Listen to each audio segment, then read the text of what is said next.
On today's podcast are your host, Alex Leto and Jessica Flomo. Monrovia is buzzing with expectation this day, February 10th, 2026. Join us as we discuss the topic, Prophet Key, the Supreme Court of Liberia, and the politics of Cuss. In Liberia, the politics of invectives and pejoratives, something Liberians simply call Cuss, has attained higher heights. It has captured the attention of the Supreme Court of Liberia. At the center of this affair is none other than Liberia's only prophet, who is not famous for neither offering healing prayers nor predicting the future, but has rather catapulted himself to notoriety for having a foul mouth that sends women running for cover. Hold on, a prophet who specializes in insults? That's quite the career choice. Well, it's part of this fascinating cultural phenomenon in Liberia called Cuss, where political discourse often involves hurling the most personal and vulgar insults at someone's mother. It's become so institutionalized that people even sarcastically refer to something called the Ministry of Ma and Pa Cuss. So how did this Prophet Key character become the champion of this, unique form of political expression? That's the thing. He's systematically gone after everyone from sitting presidents to election officials. When he got angry about being excluded from a senatorial election, he actually had to switch from English to his native Dan language because he couldn't find words vile enough to express his rage in English against the chairperson of the National Election Commission. That's fascinating how language plays such a crucial role. What finally brought Prophet Key to face consequences? Well, he seemed untouchable until he made the mistake of targeting the Chief Justice and the entire judiciary. Now he's been summoned before the Supreme Court, and it's become this pivotal moment for testing free speech limits in Liberia's developing democracy. That really puts things in perspective. I mean, this is about more than just insults, isn't it?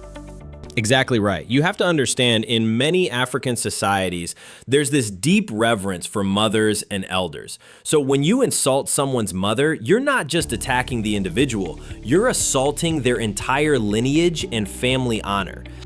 And I imagine social media has probably transformed this traditional practice into something even more potent. Oh, you better believe it. What might have once been a local dispute can now become a national scandal in minutes. And that's part of what makes this Supreme Court case so crucial. They have to figure out how to regulate this behavior in the age of viral content. Looking at the bigger picture, what's really at stake with this case? The implications are huge. The court has to walk this incredibly delicate line between protecting free speech and maintaining civil discourse. If they're too harsh, they risk suppressing political expression. Too lenient, and they essentially give a green light to this culture of extreme insults. That's quite the judicial tightrope to walk. How do you even begin to regulate something like this?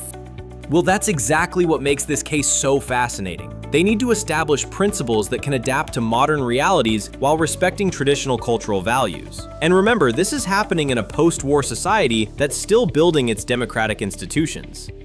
So in many ways, this case could become a reference point for other developing democracies?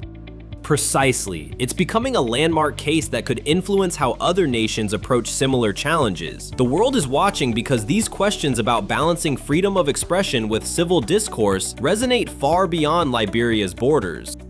Looking ahead, what potential outcomes could we see from this case? You know, if the court establishes clear guidelines, it could help professionalize political debate in Liberia. But they'll need to be careful not to create rules that could be misused to suppress legitimate political criticism. It's about finding that sweet spot between protecting free speech and maintaining social order. That's quite the balancing act. Do you think this could actually change Liberia's political culture? Well, cultural change doesn't happen overnight, but this case represents a crucial moment in Liberia's democratic development. Whatever the outcome, it's likely to shape how future generations approach political discourse in the country. And that's what makes this story so compelling. It's about a young democracy grappling with fundamental questions about freedom, respect, and the nature of public debate. So do you understand why I refrained from commenting about Prophet Key at the end of our last podcasts, Alex? I do, Jessica.